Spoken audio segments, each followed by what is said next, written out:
Nós estamos estudando a palavra de Deus em Ezequiel. Ezequiel fica depois da metade da Bíblia, metade é Salmos, e indo um pouco mais para frente tem Ezequiel. O profeta Ezequiel, ele nos ensina algumas coisas, ou Deus nos ensina através de Ezequiel algumas coisas. E nesse capítulo, em outros também, mas no capítulo que nós vamos estudar, capítulo 4 de Ezequiel, você aprende muito sobre Deus, quem é Deus e como Ele age. E aprende também sobre o homem pecador, a humanidade. Quem é o homem e como ele age. E no meio desses ensinos, nós temos ensinos também para nós, aplicação para nós. Se nós estamos conhecendo o nosso Deus e o que Ele faz, e se nós estamos conhecendo a nós mesmos e como nós agimos. E eu convido você então para estudar o capítulo 4 de Ezequiel, não sei até qual versículo, mas nós sempre estudamos de um modo que respeite aí um tempo ideal para nós. O capítulo 4 de Ezequiel, nós aprendemos sobre os ensinos extraídos através de dramatização de Ezequiel. Aí eu preciso explicar um pouquinho o que é dramatização. A dramatização é um ato teatral. Dramatização é alguém fazendo alguma coisa que não é propriamente o que ele faz no dia a dia, mas passa uma mensagem. Algumas dramatizações, elas são de protesto. Por exemplo, só como um exemplo, digamos que numa cidade a prefeitura não está cuidando dos animais. Há maus tratos de animais, há animais abandonados, há sujeira de animais pelas ruas, muitos animais não são de ninguém e fica por aí. E aí algumas pessoas querem protestar. Digamos então que elas vão para frente de uma prefeitura e elas se vestem, se fantasiam de animais, um cachorro, um gato, e elas deitam lá na rua, ou na praça, no paço municipal, e elas não estão propriamente loucas, tá bom?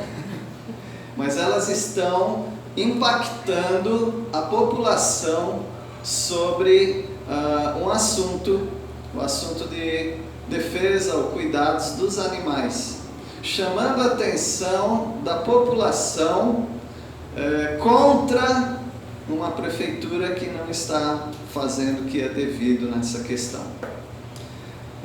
Isso é hipotético, não é? Mas atualmente tem um grupo espalhado em várias cidades do mundo, fazendo uma dramatização só com mocinhas, até crianças, com uma bandeira de Israel em cima delas e salpicadas e manchadas de tinta vermelha representando sangue. O que eles querem com essa dramatização? Chamar a atenção da opinião pública, do povo, das autoridades, a respeito do que tem acontecido em Israel e no Oriente Médio, em que moças estão sendo sequestradas, violentadas, maltratadas. Então eles estão chamando a atenção do mundo a respeito disso. Então eles fizeram essa dramatização. Então dramatização é isso, é um ato, muitas vezes, um ato de protesto, para chamar a atenção da população, do povo em geral, sobre algum assunto. E o que Ezequiel vai fazer aqui é uma dramatização. Ele não é o autor dessa dramatização, mas Deus mandou ele fazer isso. Então tem algumas coisas bem estranhas na Bíblia, se você pensar nos nossos dias, né? E essa aqui é uma das coisas estranhas, mas como como dramatização, um protesto contra o povo, uma lembrança para o povo saber qual é a situação deles diante de Deus e da própria nação. É muito válido o que ele fez. E é claro que foi Deus que mandou, então nós não podemos falar outra coisa. Vamos aprender então com essa dramatização, essas dramatizações de Ezequiel no capítulo 4. Então, já vou adiantar para vocês. Estar amarrado. Estar amarrado ensina o quê? Ensina sobre o cerco de Jerusalém. O cerco de Jerusalém são soldados inimigos, né? No caso os caldeus, os babilônios, que estavam em volta dos muros de Jerusalém. Então, Ezequiel se amarrou, ou amarraram Ezequiel, e aquilo então chamaria a atenção do povo. Nós estamos sendo sitiados, cercados. Deus quer ensinar algo sobre isso. Depois nós temos uma porção de comida e um pouquinho de água, representando, isso é uma dramatização também, representando o racionamento de alimento e de água para o povo que estava sob o cerco, cercado pelos inimigos. E finalmente, esterco como combustível. Bom, aqueles que usam fogão a lenha, eles usam lenha. Ninguém vai colocar esterco seco para fazer fogo. Mas Deus mandou Ezequiel cozinhar a comida dele usando esterco. Podia ser pior. Deus de início deu uma ordem para ele, e aí ele reivindicou, assim não, Deus, brincadeira tem limite, dramatização tem limite. Aí Deus, como concessão, deixou então que fosse esterco de animal. Vamos ver então essas três dramatizações. Estar amarrado ensina sobre o cerco de Jerusalém. No versículo 1, nós vamos ver aqui tijolo. Tijolo é um símbolo de Jerusalém, porque Jerusalém era cercada de muralha, de muro, de tijolos grandes, na verdade. Versículo 1 diz assim, Ezequiel 4:1: Tu, pois, ó filho do homem, toma um tijolo, põe-no diante de ti e grava nele a cidade de Jerusalém. Pega um tijolo, evidentemente não era o tijolo do tamanho dos tijolos da muralha, um tijolinho, um adobe, e escrevesse ali Jerusalém. Está aqui, dramatização, Jerusalém. No versículo 2, Ezequiel vai fazer uma miniatura dos muros de Jerusalém, com aquele tijolo. Versículo 2: Põe cerco contra ela, contra a cidade de Jerusalém, representada pelo tijolo. Edifica contra ela fortificações, levanta contra ela tranqueiras e põe contra ela arraiais e arietes em redor. Agora Ezequiel tem que brincar de casinha, brincar de muralha. Coloca um tijolo ali e faz umas miniaturas de armas contra ela. Arietes, por exemplo, são aquelas catapultas, né, que joga pedras. Então faz essas máquinas aí em volta. Então tinha que ser artista também, né? Fazer umas miniaturas assim. Claro que eu acho que ele ia fazer apenas para representar. Então aquele tijolo com essas máquinas, essas coisas em volta, representaria o exército da Babilônia em volta de Jerusalém. No versículo 3, agora Deus manda ele pegar uma assadeira de ferro.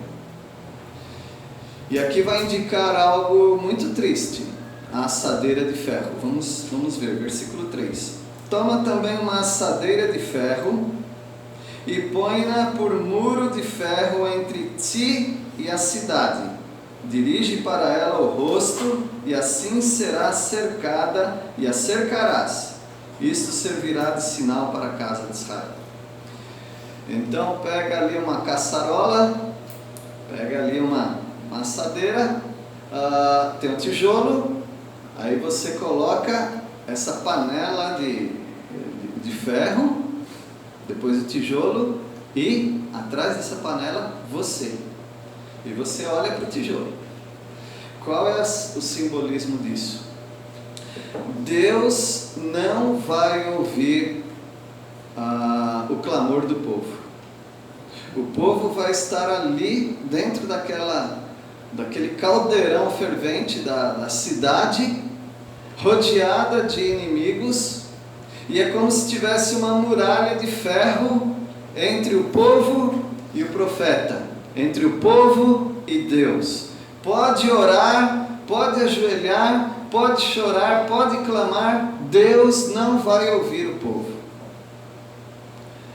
No versículo 4 agora o profeta vai ter que se deitar amarrado, e ele vai representar ou dramatizar uma outra lição aqui. Versículo 4: Deita-te também sobre o teu lado esquerdo, e põe a iniquidade da casa de Israel sobre ele, conforme o número dos dias que te deitares sobre ele. Levarás sobre ti a iniquidade dela. Ou seja, você vai deitar do lado esquerdo, e você vai tomar o pecado do povo sobre a sua vida. É uma dramatização. Quem olhasse Ezequiel ia falar: tem um louco deitado ali, o que ele está fazendo ali? Vários momentos do dia, eu não acredito que Deus falou: deita aí e fica o dia inteiro, né? E dá uma cãibra nele. Mas pelo menos eu acredito só que alguns momentos do dia, sempre pessoas passando para cá e para lá, algumas pessoas iam ver Ezequiel deitado do lado esquerdo. Isso servirá de sinal para a casa de Israel. Meus irmãos, tudo que está escrito na Bíblia é um sinal para nós. Tudo que tem na palavra de Deus no Antigo Testamento serve para nós hoje como exemplo. O que tem no Novo Testamento serve para nós como ensinos mais diretos. Mas Deus sempre está falando conosco através da Bíblia. Nunca deixa de ler a Bíblia. Mas eu nunca ia descobrir essas coisas lendo. Não tem problema. Você já leu várias vezes esse texto, agora alguém está explicando para você. Mas fala: agora faz sentido para mim. Então sempre leia a Bíblia. No versículo 5 agora, Deus dá uma explicação dessa dramatização de deitar do lado. Porque eu te dei os anos da sua iniquidade, da iniquidade da cidade, segundo o número dos dias, 390 dias, e levarás sobre ti a iniquidade da casa de Israel. Ou seja, durante 390 dias, Ezequiel tinha que dramatizar deitando-se do lado esquerdo. Ou seja, um ano e 3 meses. 1 ano e 3 meses já virou comentário na cidade. Conhece Ezequiel? O doido que fica deitado do lado esquerdo lá? Então, ele é o nosso profeta. Que vergonha, né, ter um profeta assim. Deus estava chamando a atenção deles. Por que 390 dias? Porque Deus está relatando uma história, cada dia vai valer 1 ano. Durante 390 anos, o povo está dividido. O povo pecou contra Deus. Desde Roboão, através dele divide o reino, fica o reino do norte e o reino do sul, Israel ao norte, Judá ao sul, e Deus está mostrando: vocês estão divididos por causa do pecado. Versículo 6 agora: quando tiveres cumprido esses dias, quantos dias, irmãos?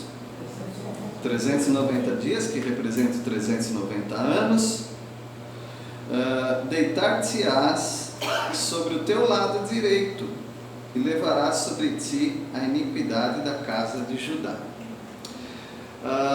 Do lado esquerdo, 390 dias para falar de Israel, reino do norte. O povo pecou, o povo se dividiu. Agora você vai virar para o lado direito. Tá bom? É claro que isso era uma dramatização, então algumas vezes do dia ele fazia isso, né? Ele não ia ficar lá 1 ano e 3 meses, ou aqui no caso também 40 dias, né? O que Deus quer ensinar aqui? No versículo 6, porque o 7 vai dizer que são 40 dias. Deus quer lembrar Judá, o reino do sul, que durante 40 anos eles tiveram um rei cheio de pecado, que era Manassés. Não só por causa dele, mas culminando nele, chegando nele, o povo está entregue ao pecado. 40 anos de pecado intenso com Manassés. E ele, portanto, tem que se deitar aqui do lado direito durante 40 dias. Versículo 7 agora. 40 dias te dei, cada dia por 1 ano. Voltarás, pois, o rosto para o cerco de Jerusalém com teu braço descoberto e profetizarás contra ela. Então ele está dramatizando aqui, deitado do lado direito, e agora ele tem que olhar para o cerco de Jerusalém. Na verdade ele olha para o tijolinho, lembra? Ele olha para o tijolo e descobre o braço. Descobrir o braço quer dizer, vou partir para a briga. Agora o profeta não vai ficar só deitadinho e calado, mas ele vai partir para a briga. Agora ele vai falar, assim diz o Senhor, vocês estão perdidos. E vai profetizar contra ela, contra a cidade de Jerusalém. Versículo 8. Eis que te prenderei com cordas, assim não te voltarás de um lado para o outro, até que cumpras os dias do teu cerco. Ou seja, Ezequiel, eu vou pedir para alguém te amarrar, ou o próprio Deus vai enrolá-lo lá nas cordas, você vai ficar 390 dias aí. É claro, irmãos, que é uma dramatização, então provavelmente alguns momentos do dia que ele fazia isso, para chamar a atenção do povo. Depois, amarrado do outro lado, 40 dias. Por que Deus pede isso, não é? Deus já pediu coisas muito mais difíceis do que isso para os profetas. Isso nos ensina, meus irmãos, que a palavra de Deus nos é muito, muito cara. Alguém paga um preço muito alto para levar a palavra. Alguém paga um preço muito alto para mostrar para o pecador que ele precisa se emendar, que ele precisa mudar de vida, que ele precisa se arrepender e voltar para o Senhor. Deus está ensinando isso para eles e para nós também. O pecado sempre tem consequências, e o pecado pode durar muito tempo na vida de uma pessoa, e as consequências podem durar muito tempo também. Então cada um de vocês e eu mesmo, cada um de nós precisamos examinar a nossa própria vida. Em que nós estamos agradando ao Senhor? Será que nós chegamos num ponto em que Deus vai colocar uma panela de ferro entre nós e Deus? Será que Deus vai colocar um teto de aço em que as nossas orações já não sobem mais para Ele? Será que o nosso Deus está contando as coisas que nós já fizemos contra Ele, contra a Sua palavra, as quais nós não acertamos ainda? Existe uma maneira de acertar tudo isso, através do arrependimento e do pedido de perdão. O povo não fez isso. O povo, por muitos anos, exatamente 490 anos, não 390, mais 490 anos, o povo estava desobedecendo a Deus em muitas áreas.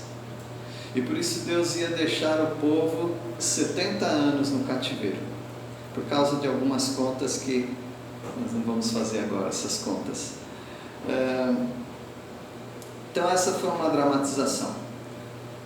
Vocês lembram o que foi usado na dramatização? Fala aí para mim, por favor.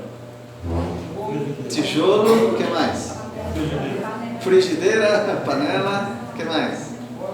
Cordas, né? São dramatizações. Cerquinha, brinquedinho. Eu brincava muito de Forte Apache, mas vocês não vão conhecer isso daí, né? Forte Apache era demais. Foi saudade, né?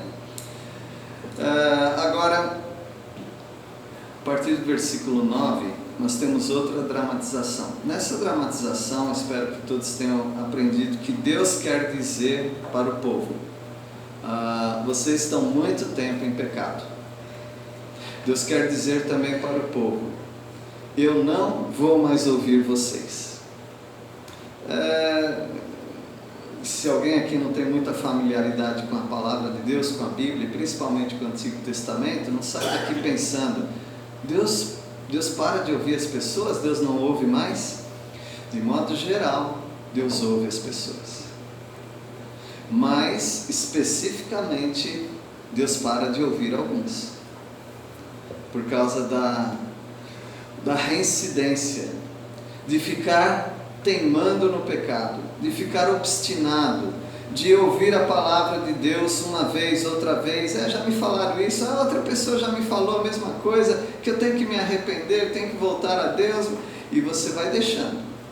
Pode ser que em algum momento Deus corta a comunicação, as oportunidades. Agora, eu não sou Deus, então eu não sei com quem acontece isso e quanto tempo, eu não sei. Mas nós temos muitos exemplos na palavra de Deus a respeito disso. Então, se eu fosse vocês, todos, e é uma palavra para mim também, eu não ficaria em pendência com Deus. Eu não ficaria arrastando pecados e arrastando a indiferença ou o cinismo contra Deus e a sua palavra. Mas que eu ouviria hoje, porque hoje Deus está falando com você. Hoje Deus quer que você conserte sua vida se precisar. Agora nós vamos a partir do versículo 9 ver outra dramatização, que é o racionamento. Pouca comida e pouca água. 1 ano e 3 meses aqui, o profeta ia ficar comendo pão, esse tipo de pão. Versículo 9: toma trigo e cevada, favas e lentilhas, aveia e centeio, mete-os numa vasilha e faze deles pão, segundo o número dos dias que te deitares sobre o teu lado, 390 dias comerá dele. 390 dias comendo dessa granola, 390 dias comendo de comida que, se desse para escolher, não é essa comida que as pessoas comiam. Por exemplo, cevada, o povo não comia cevada, só quem não tinha condições mesmo. Cevada eles davam para os animais.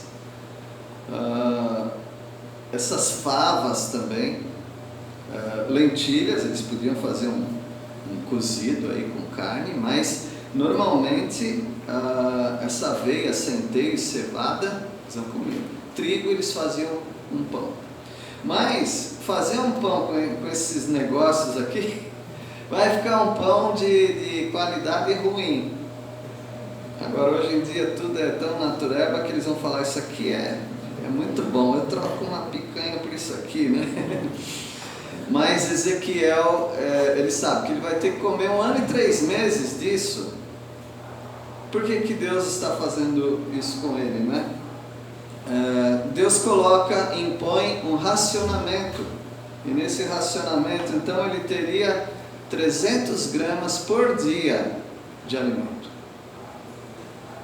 Eu não pesquisei isso e também não contei para mim mesmo. Mas quantos gramas de comida a gente come por dia?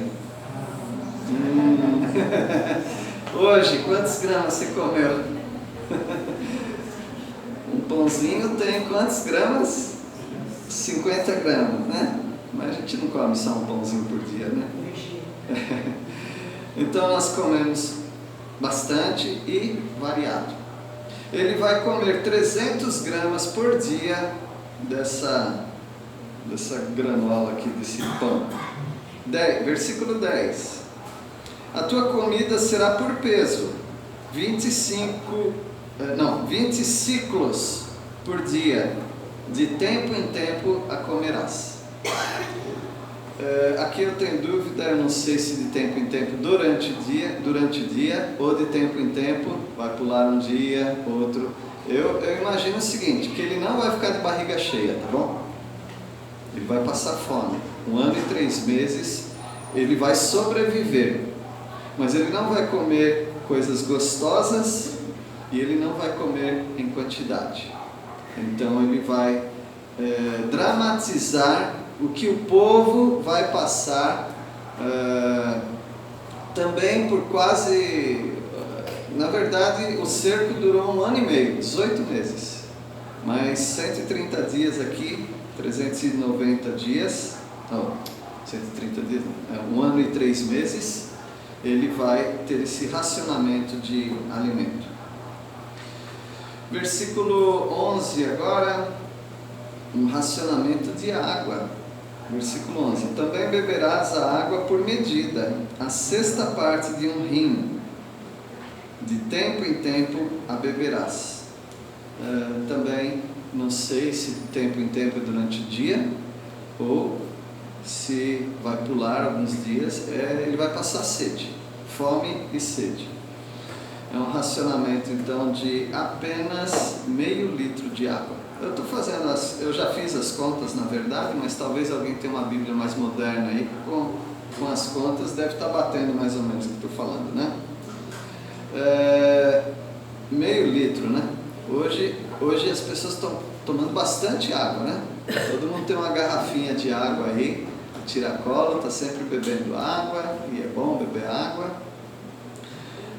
Alguns talvez estejam bebendo muita água, né? Alguns estão se afogando, mas é uma medida exata, né? Imagina comer um pão de 240 gramas seco desse jeito com meio litro d'água. Não dá. Tinha que dividir ele durante o dia. Já deu cedo agora.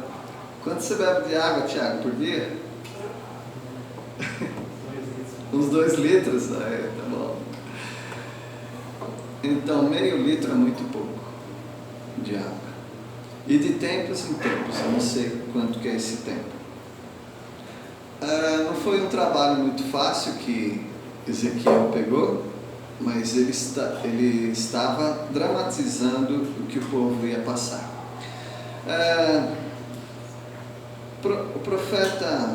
O rei Ezequias, ele fez aqueduto. Aquedutos são canos, né? Que pegavam água de longe e ia canalizando para entrar em Jerusalém. O que aconteceu foi que os caldeus fecharam a torneira, eles estavam do lado de fora, e eles bloquearam, fecharam esse aqueduto, e não entrava mais água para a cidade de Jerusalém, que estava sitiada com esse exército.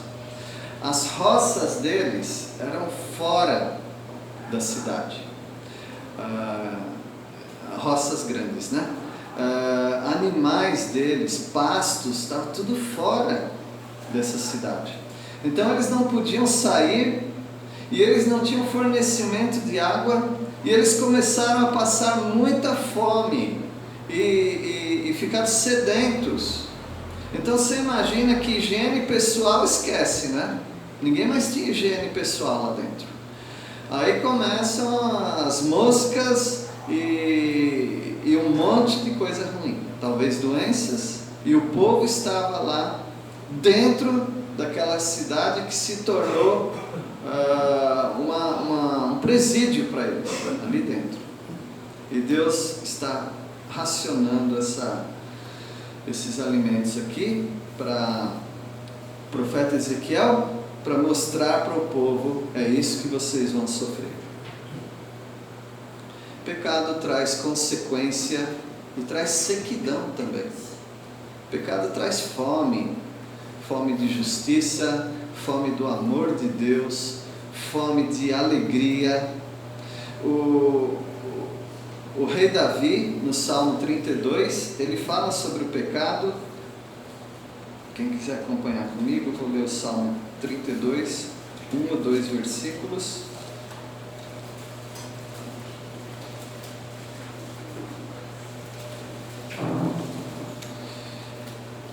Então ele fala aqui, versículo 4, Salmo 32, versículo 4: porque a tua mão pesava dia e noite sobre mim, o meu vigor se tornou em sequidão de estio. Davi, por causa do pecado que ele cometeu, ele sentiu a consequência, a mão de Deus sobre ele, e ele sentia uma sequidão de estio. Estio é quando fica muito tempo sem chover. Ele sentia essa sequidão. O pecado causa isso, simbolicamente falando, né? O pecado causa sequidão, sede de muitas coisas que nós não temos. O pecado nos traz fome, e Deus está trazendo essas dramatizações para o povo, dizendo: vocês estão com fome e com sede, literalmente. Ou seja, Ezequiel está dramatizando o que vocês vão passar também, por causa do pecado. Eu não sei se o pecado está te envelhecendo, não sei se o pecado está te dando uma sequidão e fome, mas é isso que o pecado faz, e Deus está chamando a atenção, usando pessoas que estão pagando um preço para nos advertir contra o pecado. Já que estamos aqui, vamos falar do resto, né? A partir do versículo 12, vamos falar de esterco agora. E você vai falar, alguém pergunta como foi a mensagem lá. Foi um esterco, viu? Mas vamos falar de esterco. Todo mundo sabe o que é esterco, as crianças sabem o que é esterco. Cochicha aí no ouvido das crianças para todo mundo saber o que é esterco. Esterco é o bolo da vaca, bom? Que pode ser fresco e pode ser seco. É um bom repelente seco. Se quiser colocar no seu quarto, acender lá, é um bom repelente. Não vai ter mais pernilongo. Versículo 12. O povo via a dramatização. E Ezequiel estava fazendo a dramatização, e eles deviam saber: ele está falando de nós. Eles já sabiam isso. Ele está falando de nós. Tudo isso é por nossa causa. Versículo, isso que é o bom da dramatização. Ela passa um recado. Se ela não consegue passar um recado, não é dramatização. Por exemplo, há pessoas que fazem greve de fome na porta de alguns prédios, né? Para chamar a atenção do público, das autoridades. Agora imagina uma pessoa fazendo greve de fome, e aí umas 3 vezes por dia alguém leva um hambúrguer para ela, uma marmitex, né? Não faz sentido, você não está passando mensagem nenhuma. Mas Ezequiel está fazendo isso para valer. Está difícil a vida dele. Versículo 12: o que comeres será como bolos de cevada, cozê-lo-ás sobre esterco de homem, à vista do povo. Algumas pessoas talvez leem rapidamente e falam assim: mas Ezequiel teve que comer porcaria, teve que comer esterco, fezes. Não, Deus não mandou ele fazer isso daí. Deus mandou ele cozinhar, fazer aquela gororoba lá. Ele tinha que fazer usando como combustível não lenha, mas fezes humanas. Nem sabia que isso aí queima, né? Versículo 13. Há uma imundícia, né? Isso aqui é uma imundícia. Isso aqui é repulsivo. Isso aqui é até mal educado a gente falar em público, né? Público tão limpinho assim, cheirosinho, a gente falar isso. Mas olha, Deus está mandando.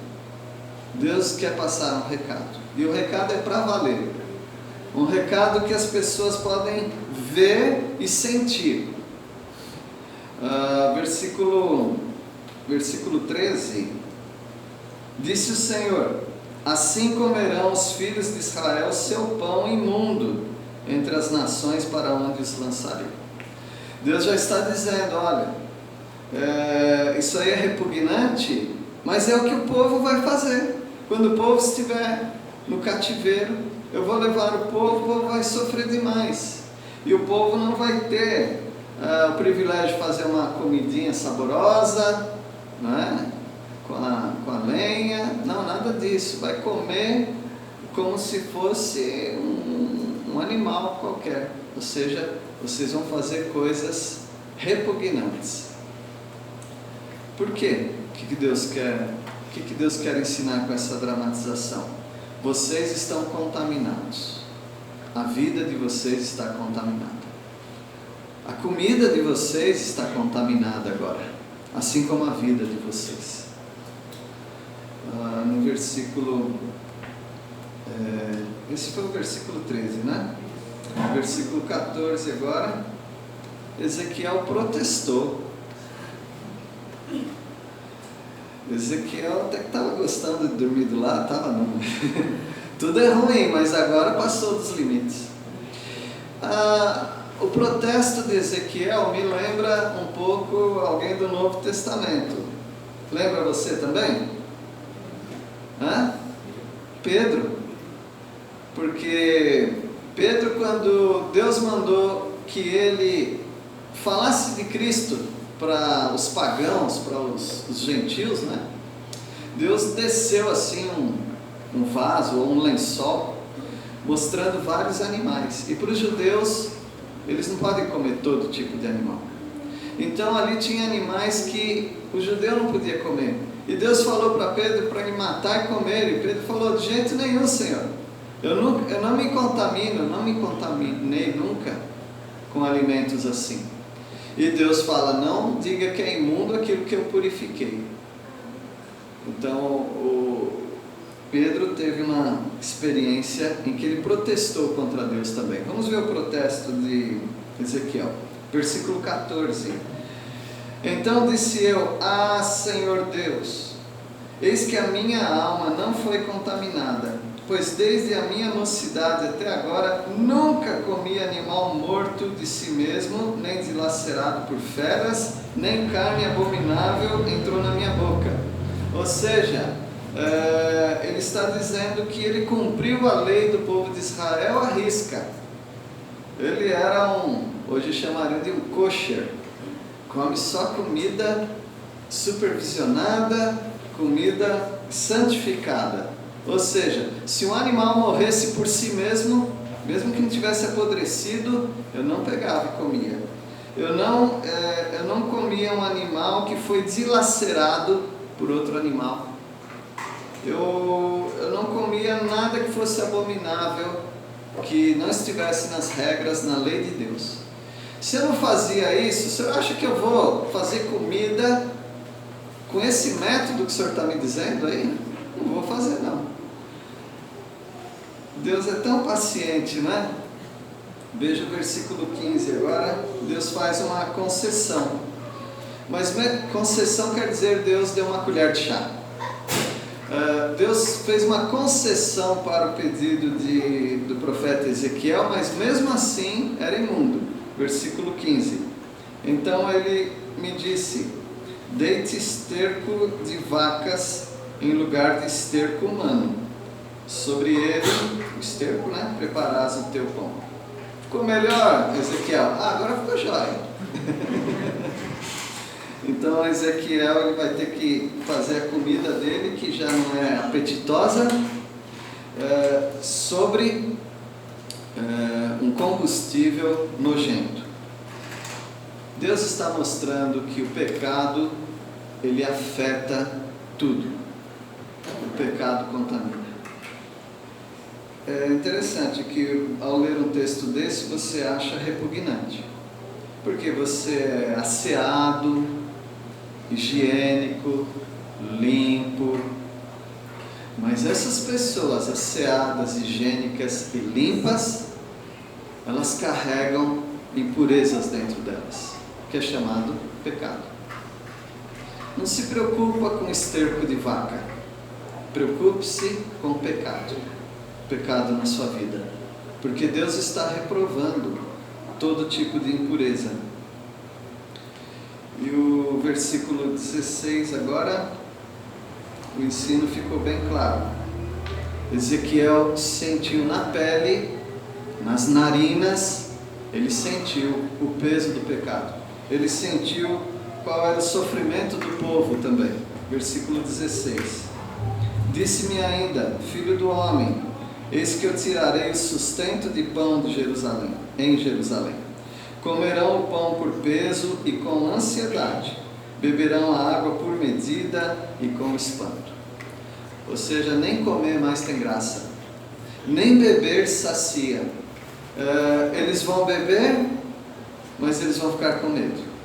A mãe manda a criança buscar um balde de água, mas a criança vai com medo porque alguém pode raptá-la, violentá-la. Os homens da casa vão ficar espantados, com medo, ansiosos, porque eles não conseguem alimentar a família deles e eles também não conseguem dar proteção para a família deles. Aonde o pecado levou toda essa turma? Aonde o pecado levou essa nação? A nação do norte, Israel, já tinha ido. A nação da Assíria já tinha levado o povo do norte em cativeiro. Agora é o reino do sul que está sofrendo e Babilônia vai levá-los em cativeiro. E Deus está dando aqui uma antessala, Deus está dando uma preparação daquilo que iria acontecer com eles. E Ezequiel foi usado por Deus para dramatizar isso. E finalmente o versículo 17, mostrando que a miséria revela o pior do ser humano. O ser humano com fome, ele vira um animal. O ser humano com fome, ele desrespeita o amigo, o parente. A palavra de Deus diz inclusive que as mães perdem seu senso de maternidade quando elas estão com fome. Há alguns relatos na Bíblia de mães que fizeram aquilo com as crianças, né? Tem criança que não vou falar, tá bom? Versículo 17.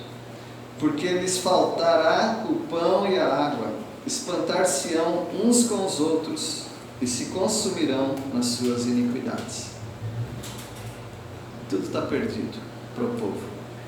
Meus irmãos, eu acredito que Deus não escreveu isso aqui só para dar nojo na gente.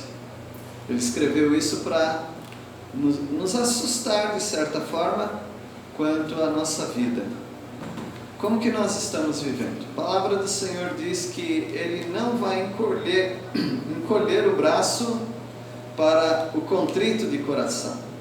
Contrito de coração é alguém que se entristece por causa do seu pecado. E se eles clamarem, Deus estende a mão, Deus cuida.